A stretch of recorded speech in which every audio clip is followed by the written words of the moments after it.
Hey guys, what's up? Welcome back to the channel, and today I'm taking my first stab at a 7 Deadly Sins Grand Cross global tier list. Now before we get into the tier list, I have to say a couple of disclaimers. One, all of my tier lists that I do for any game that I do are always just based on my own opinion and my own experience of the game and what I hear from other players and what I see from other tier lists and other ranking guides. Obviously, I take all of that into consideration. I don't just consider my own thoughts in a vacuum, but it's still my opinion. So if I'm wrong, I'm wrong. If you disagree with me, that's cool. Don't take what I'm saying as like the word of law. Secondly, I have only been playing since global launch, so I don't have all of the wisdom and knowledge and experience of the JP players and all that time spent. So I will have obviously less of a complete picture of the game. So there's that. Also, I don't have a full roster. I am missing some of the characters. Most notably, I'm missing this bitch. Oh, not this bitch. The other bitch. I am missing Red Gauther. So, yeah. I'm obviously going to be basing some of these rankings off of just what other players have said. And also, my own experiences playing against those players in PvP. Because PvP is a pretty important part of 7 Deadly Sins Grand Cross. So, without further ado, let me throw the list up here so you guys can see what we're working with. So, I'm really, I have a lot of experience, and I'm really pretty well known for making tier lists and stuff like that for Marvel Future Fight. And so I brought over my latest tier list creation for 7 Deadly Sins. So we've got this nice infographic type thing. I pulled all of these images off of sdsgc.gg. Amazing website, amazing utility, and huge foundation of knowledge. So definitely hit up that website for stuff. Shout out to them for providing me easy access to all these icons. But yeah, we're going to talk about it now. I didn't separate characters, or I didn't denote characters based on their value in PvP or deathmatch or PvE content or farming content. I think that's a bit too specific for my knowledge. I don't have enough knowledge. I'm not confident enough yet. Additionally, the meta and things are still shifting a lot. You can see the number of characters we have is pretty large, but it's going to get a lot larger once we get a lot of the other characters. We're missing the 10 Commandments besides Galen. We're missing, the Escanors. We're missing a lot of characters, all the demon forms of Meliodas. So there's still a ton of characters to go. So I don't think it's that important right now to denote these specific things, PvP, PvE thing. And I have that little disclaimer at the top there. But I will do that in the future. I will sort of try to divide characters and specify, they're good for this, they're bad for that. And I'll try to do that now. But the first thing that I want to say about the tier list is that basically you want to aim to work on characters that are in the top two brackets, the S tier and the A tier right now, because the list of characters on global is so small, and because you're getting resources at a much slower pace now than you will in the future.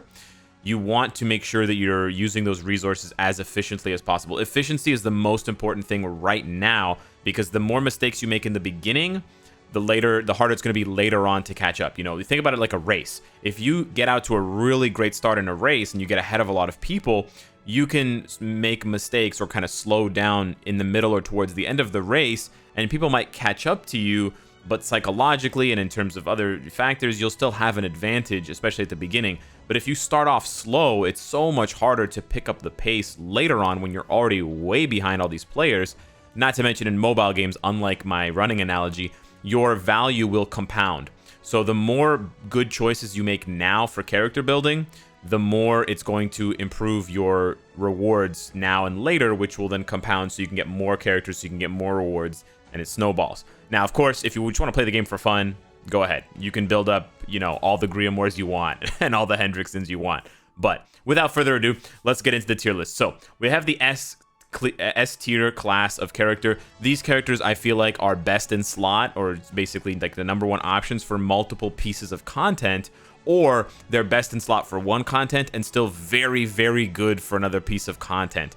So Galen is probably the weakest one on this list with the least amount of best in slot, but he is generally very good in the current meta for everything. He's obviously great in PvP as a counter to Gauther, and he hits really hard with a lot of the buffs that you're getting from characters like Arthur and Blue Liz Hawk and things like that. He's decent for farming. He's great for red demon deathmatch. So he sort of does it all. He's not really best in slot for any of them, but he does it all. He might be best in slot as a direct counter to Gauther, but that's about it. And you could argue that. Obviously, Gauther's the best in the game. There's no surprise there. Just top tier for farming, top tier for PvP. Sort of top tier for deathmatch. I've seen some players misplay Gauther in deathmatch and waste the invasion arrows, but it is what it is. Bon is obviously like god tier, so is King. King is a little bit weaker for farming, but he basically does everything else really, really well. Hauser is probably the other one, along with Galland, who might not deserve to be on this list. He might be like really high A tier, low S tier.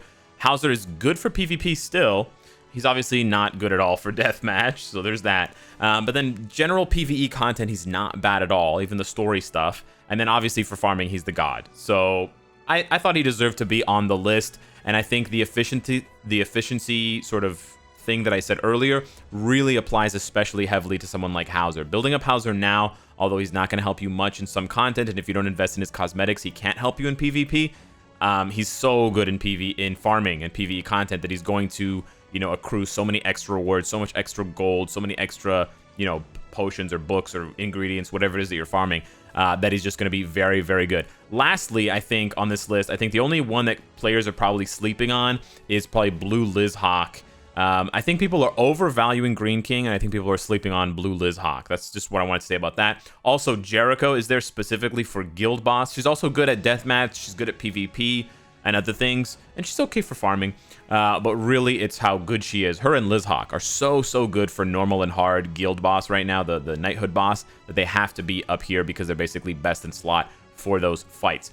Moving down to the A tier, you still have a lot of good characters, but basically beyond the, like, after the S tier, all of these characters, from what I've seen, they're going to struggle in one area. So they're either going to struggle in utility or they're going to struggle in DPS. So you are going to be taking, you're going to be taking a different situation, and you're going to have to build the character and build the team a little bit more carefully. For example, Slater, very, very good damage, very, very good damage, but you have to build him properly, and you have to put him in a situation where he actually does damage, like Deathmatch. If you bring him into situations where the enemies build up ult really fast, his damage is going to take a hit, his defenses are not that great, he doesn't really have any team utility or sort of support role things that he does, so that's why he can't really hang with the S tier boys, although he is pretty much best in slot for Red Demon along with Red Liz Hawk. Red Liz Hawk gets a little bit more value because I think she's a little bit better for farming, just because she can do more damage than Slater, and she does have a little bit more ramp than he does, even if enemies do get some shots off, as long as they don't hit her. So there's a little bit of RNG involved, but yeah. Red Merlin, a lot of these characters are pretty self-explanatory. Gustav is obviously there for the freeze. He's like pure utility, but he is the second best utility character in the game for freezing, next to Red Merlin. So he's obviously worth something. Gil Thunder, I think some people are overvaluing Green Gil Thunder, to be honest. I still see him in PvP, but not as much.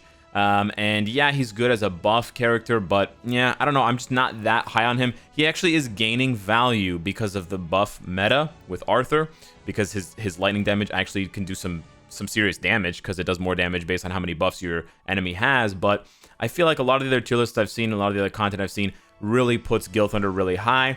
But I feel like, if he's left out on an island, or if it's like a 2 versus 2 in PvP, I don't really want Gil Thunder on my team. So I kind of see that there. And then there's a lot of other characters that you can bring in for buffs in Deathmatch. And Deathmatch is only getting easier as we get stronger characters.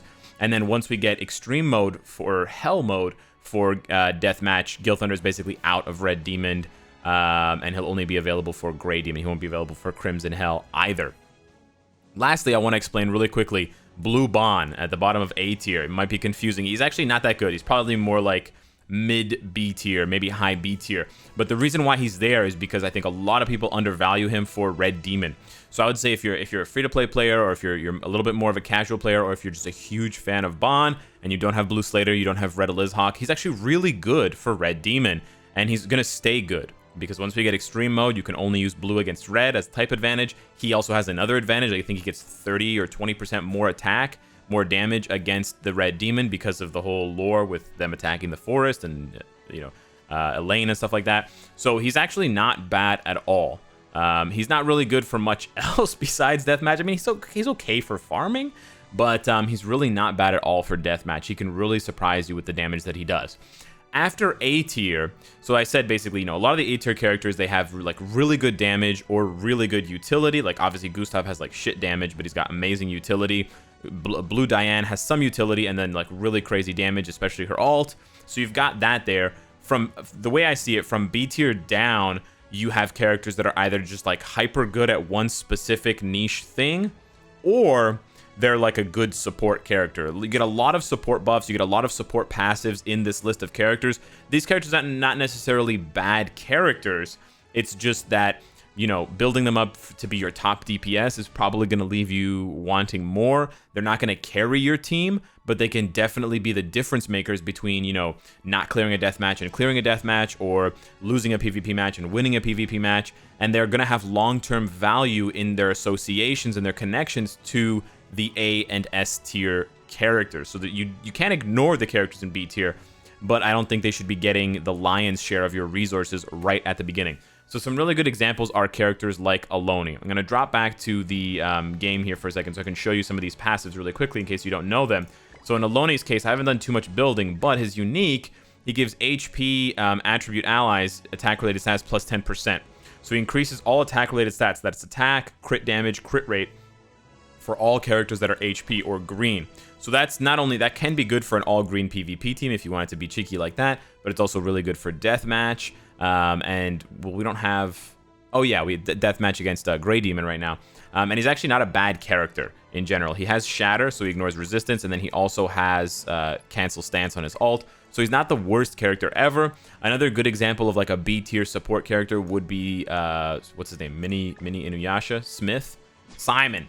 I think a lot of people undervalue Simon. He's really not that bad. He does some decent damage with his skills. His ult is insane. It does really high damage, especially if you stack Pierce. And he gives all allies 15% increased damage in PvP.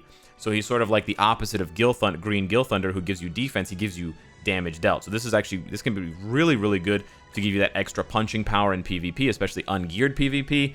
And to boot, so you get like 3 synergies here. The third synergy is he has an association with Blue Slater.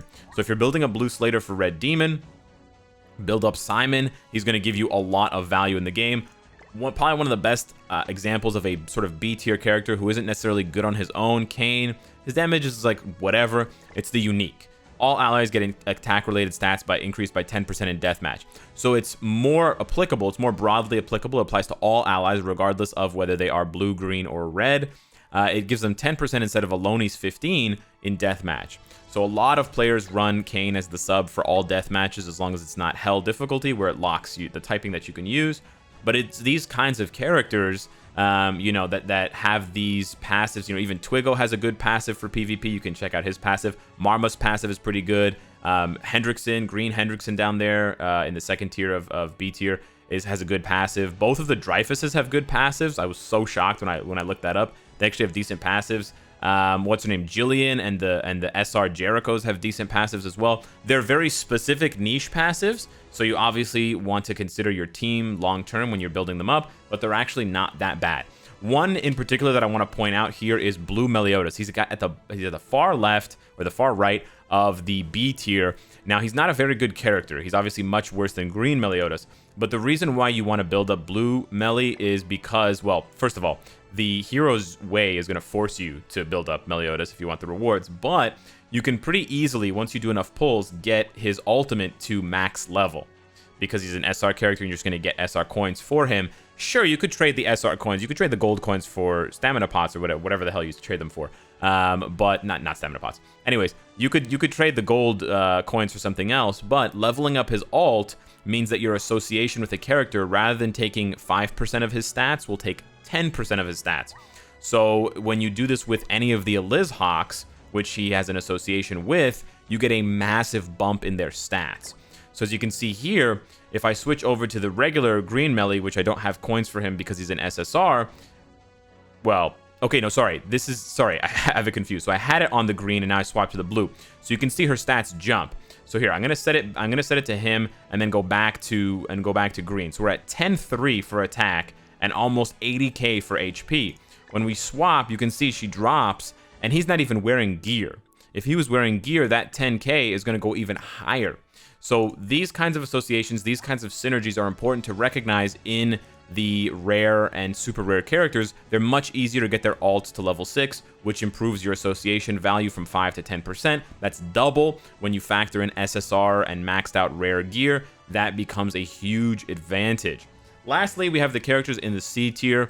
Honestly, I don't know a lot about these characters. I looked through some of their passives. I looked through their skills. I didn't really do like an in-depth analysis of all of them, but they all seem to have either very niche substats, or not substats, like passives, or they just have passives that are just not good. Like, for example, I think Ruin's passive is pretty awful. It's like, his passive is awful. Hugo's passive is awful. Increases allies' defense stats by 20% when the hero's ultimate gauge is filled. That's just so trash. You're never gonna get that. You're never gonna pull that off, and that's only 20%. I know Gil Thunder is giving you 30% only in PvP, but you're not really gonna need defenses that much in PvE content.